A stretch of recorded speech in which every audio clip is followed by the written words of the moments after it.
Avant d'entamer sa visite, Théo briefe les trois petits curieux du jour. Les passages à proprement parler, passages couverts, c'est un endroit où on ne fait que passer. Et le deuxième type, c'est les galeries couvertes, qui sont destinées plutôt à la bourgeoisie parisienne, qui sont beaucoup plus décorées, beaucoup plus chic, avec des boutiques de luxe. Allez, c'est parti. Première interrogation surprise à 2 rues de là, devant la boutique d'un célèbre couturier français.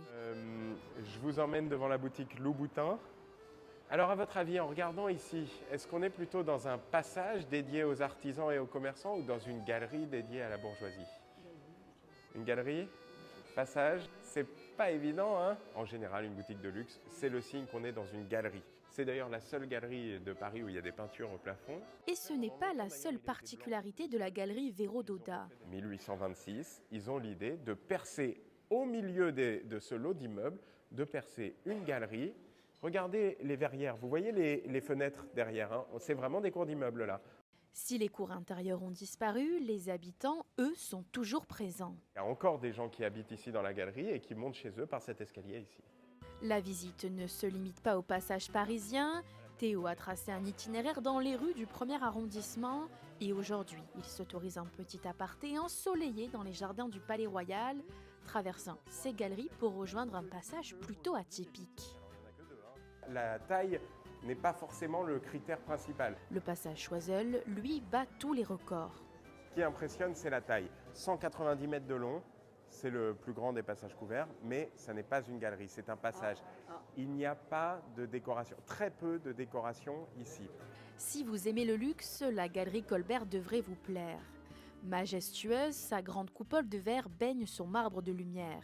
Sa particularité, elle n'héberge aucune boutique. Menacée de fermeture en 1916, c'est l'État qui la rachètera et se chargera de sa restauration. Et c'est la galerie Vivienne qui a entraîné la faillite de la galerie Colbert. Sa voisine est prisée des Parisiens d'antan et d'aujourd'hui, véritable artère économique de la capitale. Elle fait un coude, c'est une galerie qui n'est pas linéaire. Il y a une grande diversité dans la décoration et puis il y a cette mosaïque très impressionnante. Il y a une mosaïque sur toute la longueur qui a été réalisée par Fakina, qui a fait les mosaïques de l'opéra. Une galerie prisée des amateurs de livres.